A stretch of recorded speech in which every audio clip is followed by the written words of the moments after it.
ಮನೆ ಮುಂದೆ ನಿಲ್ಲಿಸಿದ ಬೈಕನ್ನು ಕಳ್ಳನೊಬ್ಬ ಮಠ ಮಧ್ಯಾಹ್ನವೇ ಹೊತ್ತೊಯ್ದಿರುವ ಘಟನೆ ಬೆಂಗಳೂರಿನ ಲಕ್ಸಂದ್ರದಲ್ಲಿ ನಡೆದಿದೆ. ವಾಹನದ ಮಾಲೀಕರು ಮಾಡಿದ ಒಂದು ಸಣ್ಣ ನಿರ್ಲಕ್ಷ್ಯ ಕಳ್ಳನಿಗೆ ಕೆಲಸವನ್ನು ಸುಲಭವಾಗಿಸಿದ್ದು, ಬೈಕ್ ಕಳ್ಳತನದ ದೃಶ್ಯಗಳು ಸಿಸಿಟಿವಿ ಕ್ಯಾಮೆರಾದಲ್ಲಿ ಸೆರೆಯಾಗಿದೆ. ಲಕ್ಕಸಂದ್ರದ 16ನೇ ಕ್ರಾಸ್ ಬಳಿ ಏಪ್ರಿಲ್ 9ರ ಮಧ್ಯಾಹ್ನ 2 ಗಂಟೆ ಸುಮಾರಿಗೆ ಈ ಘಟನೆ ನಡೆದಿದೆ.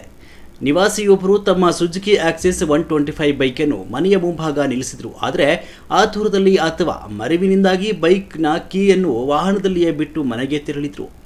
ಹ್ಯಾಂಡಲ್ ಲಾಕ್ ಕೂಡ ಮಾಡದ ಬೈಕ್ ಮೇಲೆಯೇ ಕೀ ಇರುವುದನ್ನು ಗಮನಿಸಿದ ಕಳ್ಳ ಅಕ್ಕಪಕ್ಕದಲ್ಲಿ ಯಾರೂ ಇಲ್ಲದ ಸಮಯ ನೋಡಿ ನಿರಾಯಾಸವಾಗಿ ಬೈಕ್ ಸ್ಟಾರ್ಟ್ ಮಾಡಿ ಅಲ್ಲಿಂದ ಪರಾರಿಯಾಗಿದ್ದಾನೆ. ಈ ಕಳ್ಳತನಕ್ಕೆ ಸಂಬಂಧಿಸಿದಂತೆ ಆಡುಗೋಡಿ ಪೊಲೀಸ್ ಠಾಣೆಯಲ್ಲಿ ದೂರು ದಾಖಲಾಗಿದೆ. ಸಿಸಿಟಿವಿ ದೃಶ್ಯಗಳನ್ನು ವಶಕ್ಕೆ ಪಡೆದಿರುವ ಪೊಲೀಸರು ಕಳ್ಳನಿಗಾಗಿ ತೀವ್ರ ಹುಡುಕಾಟ ನಡೆಸುತ್ತಿದ್ದಾರೆ.